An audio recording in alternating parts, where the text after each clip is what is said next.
요한복음 6장 66절에서 69절입니다. 이러므로 제자 중에 많이 물러가고 다시 그와 함께 다니지 아니하더라.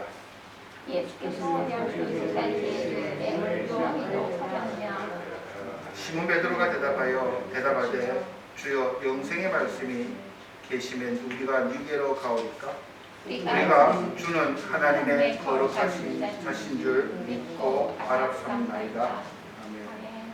다시 한번 다 같이 합독 한번 하겠습니다. 66절에서 69절입니다. 시작. 그때부터 그의 제자 중에서 많은 사람이 떠나가고 다시 그와 함께 다니지 아니하더라. 예수께서 12제자에게 이르시되 너희도 가려느냐? 시몬 베드로가 대답하되 주의 영생의 말씀이 주께 있사오니 우리가 누구에게로 가오리까? 우리가 주는 하나님의 거룩하신 자이신 줄 믿고 알았사옵나이다. 아멘. 우리가 누구에게 가릴까? 이런 제목을 정해봤습니다. 우리 주님 가시는 곳곳마다 참 많은 무리들이 주님을 쫓았다라고 요한복음 6장 2절에 나와 있습니다. 큰 무리가 따르니 이는 병자들에게 행하시는 표적을 보았습니다. 성경은 특히 또 요한복음은 그 사람들이 예수를 쫓아간 그 이유를 낱낱이 이야기합니다. 그들이 표적을 보았기 때문에 많은 무리들이 예수를 쫓았다라고. 우리 하나님은 그것까지도 허락하셨습니다. 사람의 연약함을 아시기에 사람이 보지도 못한 이적과 기적을 봤을 때에 사람들이 모이고, 그래서 하나님께서 그런 많은 기회를 주셨습니다. 요한복음 우리가 읽어보면서 우리 하나님은 많은 가나안 본래를 통해서 왕의 신하의 아들, 그리고 38년 된 병자, 그리고 무리를 끌어오시고 정말 오병 이후로 장정만 5,000명이 먹고 배불리 먹고 남는 그런 여러 가지 일을 통하여서 주님이 요한복음에는 7가지 표적을 드러내셨습니다. 사인이라고 말씀을 드렸습니다. 표적을 본다고 하는 게 우리는 뭐라고 표현할까요? 그럴 수 있습니다. 표적을 보면 좋습니다. 그런데 주의를 해라고 성경은 우리들에게 이야기합니다. 복음서를 보게 되면 10명의 문둥병 환자들이 주님의 궁일하심으로 치유함을 받았습니다. 10명 다 그 문둥병에서 깨끗함을 받았지만 한 사람만 주님 앞에 감사하라고 하고 나머지 9분은 유감스럽게도 그들은 병이 나았기 때문에 주님을 떠났다라고 우리들에게 경고를 해주십니다. 병이 나았기 때문에 떠나가는 이런 아이러니한 일들이 성경에 쓰여져 있다고 하는 것을 우리가 기억을 해야 됩니다. 오늘 본문에서도 그러므로 제자 중에 많이 물러가고 다시 그와 함께 다니지 아니하더라. 무슨 일이 있었기에 그들이 떠나갔을까? 우리들은 오늘 이 본문을 통해서 다시 한번 주님의 의도를 읽어내야 됩니다. 마태복음에서 오늘까지 읽어 나오는 그 모든 과정이 기적의 연속입니다. 하나님만이 하실 수 있는 참 놀라워. 그리고 저희들이 6장은 우리가 믿는 개신교 신학의 큰 기둥이 되는 칼빈 신학의 하나님의 선택과 제한된 선택과 무조건적인, 그리고 하나님이 택하지 않고 하나님이 이끌지 아니하면 누구도 하나님 올 수 없다고 하는 그러한 귀한 본문 가운데에 하나님께서는 너희들의 믿음을 점검을 해보라 이렇게 말씀을 해 주십니다. 이 떠나신 분들이 저는 다 나쁜 분들 아닙니다. 누구든지 우리도 그러한 가정으로 주님 앞에 우리가 이끌림을 받아왔습니다. 부름을 받았습니다. 근데 그들은 처음부터 표정만 삼고 먹는 것에만 그들은 만족해합니다. 급기야는 그들은 예수를 쫓아가는 목적과 동기가 불순합니다. 예수님만 우리의 왕으로 삼는다면 이제 우리 탈자 우리는 이제는 먹고 사는 건 해결되고 병 같은 거는 우리 주님이 우리를 고쳐주실 것이라고 하는, 그래서 주님을 왕으로 삼으려고 하는 그러한 마음들로 그들은 꽉 찼습니다. 6장 12절에 15절 보시면 그러므로 예수께서 그들이 와서 자기를 억지로 붙들어 임금으로 삼으려고 온 줄 아시고 다시 혼자 산으로 떠나가십니다. 주님은 그들을 피하시기 하면서 그들에게 사인을 주셨어요. 너희들이 잘못 생각하고 있다. 그런데 이들은 포기하지 않습니다. 바다 건너 가버나움으로 와서 주님을 열심히 짰습니다. 그런데 주님을 섬기려는 것이 아니라 섬김을 받으려고 왕으로 세워서 그러한 불순함이 있었던 자들입니다. 그들의 마음은 그들의 육신의 욕망을 채우려고 하는 것들로 꽉 차 있었습니다. 우리는 예수 믿으면 출세합니다. 병이 낫습니다. 자녀가 잘 됩니다. 형통의 복을 누립니다. 건강해집니다. 그러나 그것은 우리가 예수를 믿는 목적이나 동기가 아닙니다. 주님을 잘 믿고 섬기고 사랑하고 열심으로 우리가 이 땅에서 살아간 결과로 주님이 허락하신 것입니다. 주님이 안 주시면 안 주는데도 의미가 있고 감사합니다. 그래서 우리가 이것을 점검을 해야 됩니다. 점검을 해야 됩니다. 예수 그리스도를 믿는 목적이 무엇입니까? 그러나 그들은 세상 것에 눈이 멀어 그들의 마음은 사도 바울이 한 말대로 배설물로 꽉 차 있었습니다. 사도 바울은 예수 그리스도를 얻기 위해 지금까지 자기가 가졌던 지식, 명예, 권력, 자기가 가졌던 모든 것들이 배설물보다 못한 것처럼 그 마음을 비웠습니다. 그 빈 마음에 하나님께서 은혜를 채워주셨다고 하는 이 원칙은 변함이 없습니다. 우리가 다시 한번 예수 그리스도, 그러니까 이들은 큰일 난 거예요. 예수님을 만나서 그들은 팔자를 고치보려고 했는데 예수 말씀이 심각합니다. 썩을 양식을 위해서 일하지 말고 영생할 양식을 위해서 일하라.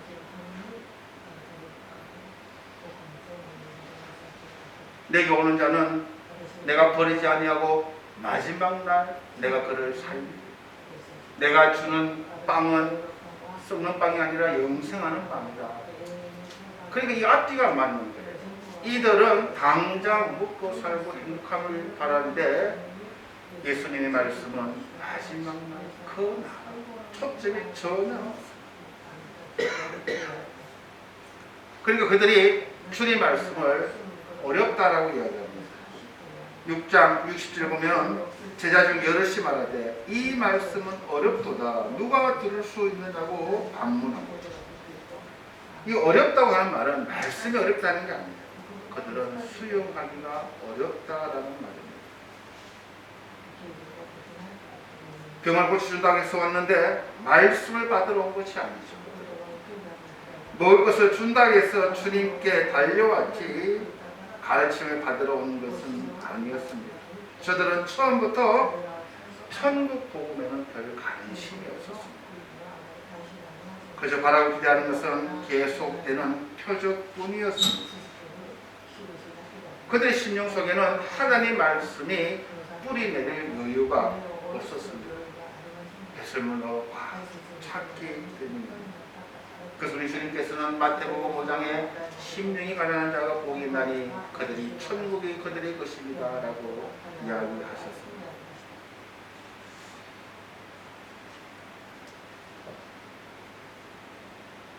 그럼 이들은 하늘나라 관심 있는 자들입니다.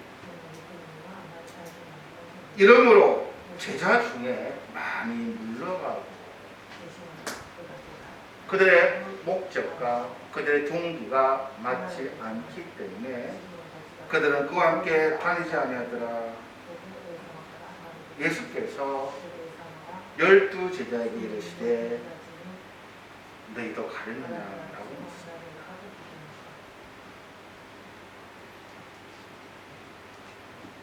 아마 제자들은 이 질문에 어떤 마음이었을까?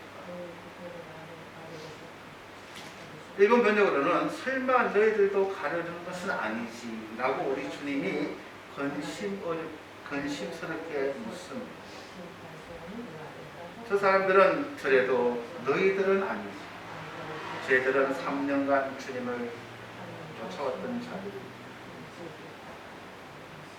시몬 베드로가 대답하되 주여 영생의 말씀이 계시네 우리가 이게 가오리까. 시몬 베드로는 아주 큰 장소, 큰 순간순간마다 이 베드로는 신앙 고백을 참 훌륭하게 합니다. 주님이 참 기쁘셨을 겁니다. 주여 영생의 말씀이 계시네 우리가 네게로 가니까. 우리가 누구에게로 돌아갈까? 이 말은 우리가 예전의 삶의 방식으로 돌아가지 못함을 이야기합니다. 예수를 알기 전에 저와 여러분은 예수를 알기 전에 우리들의 삶의 방식이 뭡니까? 끔찍합니다. 출애굽, 애굽의 삶, 무언가에 붙들려서 노예처럼 그것이 자유입니다. 흥청망청 먹고 마시는 게 그것이 내가 쾌락을 누리는 게 내 자유입니다. 사람 그 삶 허망하고 허무하고 의미 없는 예수 그리스도를 안다고 하는 것은 이것을 사람이 가르쳐주지 못하는 것, 하나님이 계시는 것, 우리 인간이 죄 중에 살아간다는 것, 인간이 수천 번 다시 태어나도 거듭나지 못하고 하늘나라로 가지 못하는 그저 내 욕심 하나 이루어보려고 짧은 우물 안에서 아웅다웅 살아가는 그것이 그래서 조금 위에 산다고 거들먹거리며 살아가는 게 인생의 목적이냐 살아갔던 우리들, 그것이 성경을 통해 우리는 깨달은 자들이 아니다라는 겁니다. 그런 삶으로 우리는 이 인생을 종치는 그런 어리석고 불쌍한 존재가 아니다라는 것을 깨달은 자들이 시몬 베드로가 깨달은 겁니다. 주님, 우리가 누구에게로 돌아갑니까? 그 당시 로마의 황제 밑으로, 그 인간 밑으로 돌아갈 우리는 그런 존재가 아니다라는 것을 베드로는 고백합니다. 주님을 버려뒀던 자들은 아직도 육적인 것에 그들의 목숨을 걸기에 주님이 가르치시고 주시고자 했던 것을 그들은 깨닫지 못했던 것입니다. 우리가 누구에게 돌아가겠느냐? 기독교에서 성경과 철로 역정이라는 책이 있습니다. 존 번연이라고 하는 영국의 작가가 쓴 책입니다. 일본 분들은 이 철로 역정에 대해서 자세히 모르시더라고요. 들어보지 못하셨다고 해서 제가 좀 충격을 받았습니다. 다 대학을 나오신 분인데 기독교 정부가 참 빈약하구나 라는 생각을 들었습니다. 근데 한국 크리스찬들은 철로 역정이라면 안 읽어봐도 설교에서 한두 번 다 들어보셨을 겁니다. 한문으로 철로 역정은 하늘나라로 가는 과정의 역사라고 해서 철로 역정, 순례자의 길이라고 합니다. 크리스찬이라고 하는 주인공이 이제 이 땅에서 하나님을 만나서 하나님의 도성으로 가는데 그 가는 여정마다 하나님의 팻말도 있고 또 이 악한 자들이 함정도 있고 유혹도 있고 영적인 싸움도 있고 그 하나하나를 이겨내는 어떻게 이겨내고 피해가는 그런 과정을 쓴 책입니다. 그 성경보다 더 재미있고 좀 더 알기 쉬워요. 그 철로 역정에서나 돌아가고 싶은 거예요. 너무 이 악한 데 유혹을 하고 고난이 심하고 그냥 주님 나 이 어려움 이 싸움 난 지치고 힘들었어. 주님 전 이제 제 나왔던 곳으로 돌아가고 싶습니다. 그런 전문이 있어요. 근데 보니까 하늘이 무기를 주셨어요. 흉배 이 갑옷도 주시고 구원의 투구도 주시고 이 구원받은 방패와 성령의 검도 주시고 복음에 씹는 신도 주셨는데 문제는 뭐냐면 지사님 덩에는 아무것도 없는 거예요. 돌았으면은 죽게 생겼어요. 요 에베소 6장에도 우리가 하나님의 무구를 갑옷을 전신갑주를 취하자라고 하는데 그 읽어봐도 의의 훈계, 믿음의 방패, 구원의 투구, 성령의 검, 평안의 복음을 얘기하신 전면은 우리가 하나님 말씀으로 무장한 비가 펴. 우리 크리스천들은 여러분 옛날 삶으로 돌아가십시오라면 갈 사람 아무도 없습니다. 우리가 있었던 곳이 어떤 곳이 얼마나 추하고 비참하고 얼마나 자유상하고 죽었다 깨어나도 우리는 우리가 나왔던 곳 옛날의 모습으로 돌아갈 사람은 아무도 없습니다. 근데 육신적인 것만 추구하다 보면 돌아가더라고요. 그래서 주님께서 여기까지 온 과정에서 주님이 옳은 말씀하십니다. 지금까지는 내가 생명의 빵이다. 나를 먹는 자는 굶주리지 않는다. 그러니까 육신적으로 자기의 이 목적이 다른 분들은 이해가 안 되는 거예요. 무슨 말이야. 난 좀 당신을 이용해서 당신을 왕으로 삼아서 내 좀 육신이 편하고자 하는데 나를 먹고 나를 마시고 영생을 위한 일을 해라. 내가 생명의 빵이다. 내가 너희들 마지막 날에 너희들을 내가 살리라. 너희들 영원히 죽지 않냐. 주님 영혼은 우리는 모르고 오늘 당장 그런 게 있어요. 그런데 놀랍게도 베드로는 그것을 깨달은 자예요. 영생의 말씀이 계십니다. 우리가 누구에게 가는가? 우리는 그래서 앞으로 나가는 존재들입니다.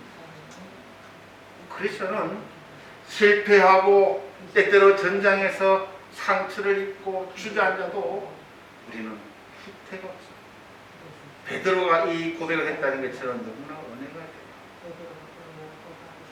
이렇게 말해놓고 그는 얼마 있다가 주님을 나는 저 사람을 모른다고 고백을 합니다. 이러한 고백을 했음에도 저는 그래서 이 베드로는 말이 좀 호언장담하는 스타일이에요. 좀 앞뒤 생각 없이 그냥 말을 그냥 그때 그냥 해버리는데 저와 좀 비슷을 하는 게 있어요. 저는 이 베드로가 참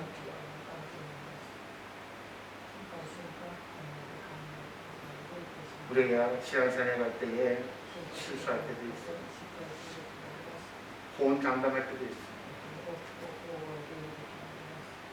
그러나 우리는 물러서지 않아야 됩니다.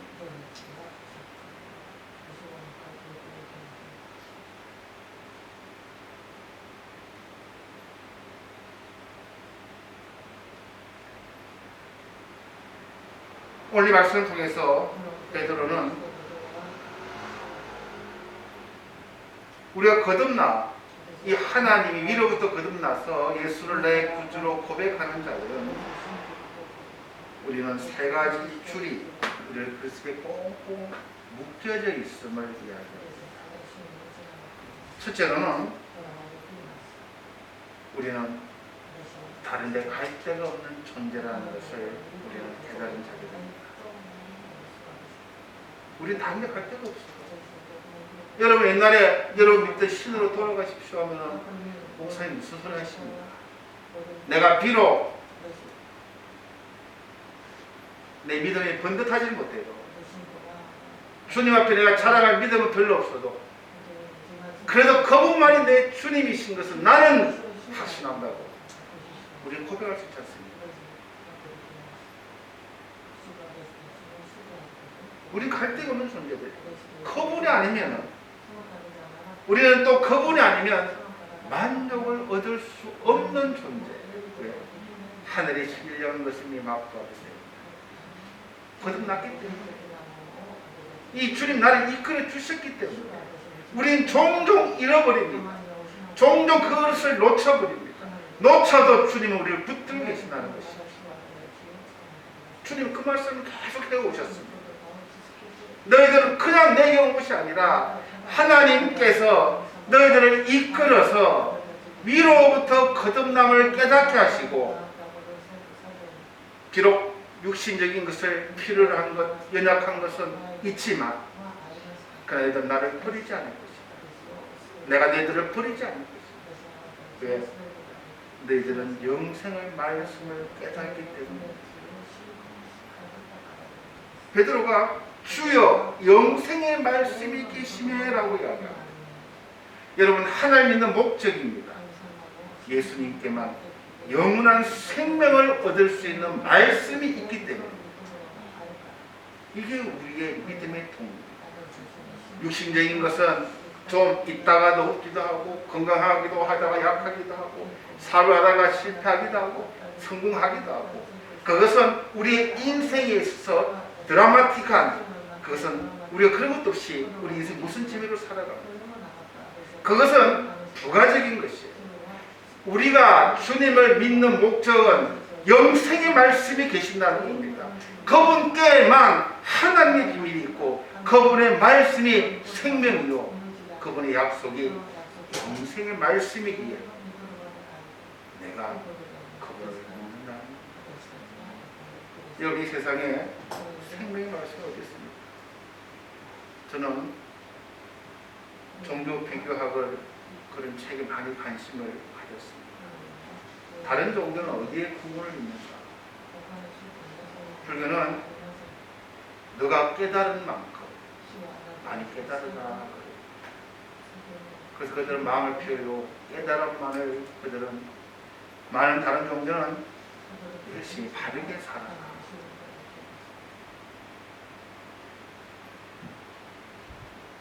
그러나 그런 곳에 만족이 없습니다. 노력하는 가치는 있을 겁니다. 자기가 변해가는 어느 만족을 줄 수가 있습니다. 그러나 영생의 말씀이 없습니다. 시몬 베드로가 대답하되 주여 영생의 말씀이 계십니다. 여러분 예수 그리스도를 믿는 목적 영생의 말씀 생명의 말씀이 예수 그리스도에게 있기에 내가 그분을 믿는 겁니다. 이 세상에서 내가 앞으로 나갈 수밖에 없는 존재입니다. 그것이 오늘 우리들에게 주어지는 하나님의 테스트입니다. 너희들도 가렸나? 주님, 예수 믿어도 잘 모르겠고 좋은 일도 없고 삶은 힘들고 그런 마음에 빠져버리면 영생의 말씀에 별로 관심이 없어요.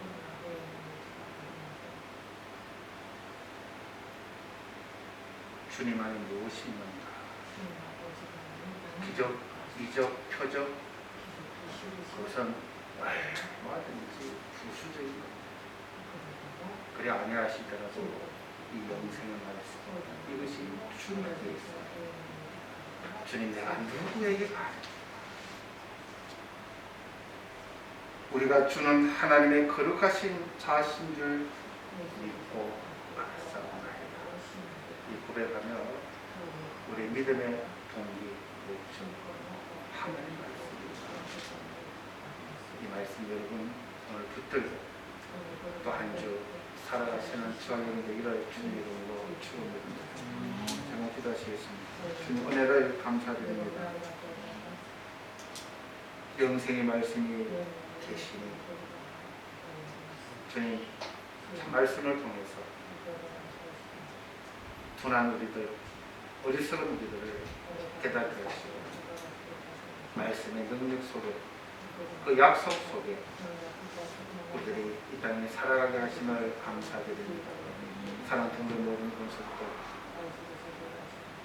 이 영생의 말씀을 잘 누리고 사모하여 실족하지 아니하고 주님을 버리지 아니하고 끝까지 완주하여 주님이 주시는 놀라운 것들을 사모하며 그 마지막 날 우리를 영화스럽게 변화시키는 그 주님의 은혜를 기억하며 이 땅에서의 육신의 삶을 행복하며 부지런하며 정말 주님의 뜻을 소명을 감당하며 살아가기에 부족함이 없도록 우리 사랑 성도 한 분 한 분을 붙들어 주시고 인도하여 주시고 축복하여 주시옵소서.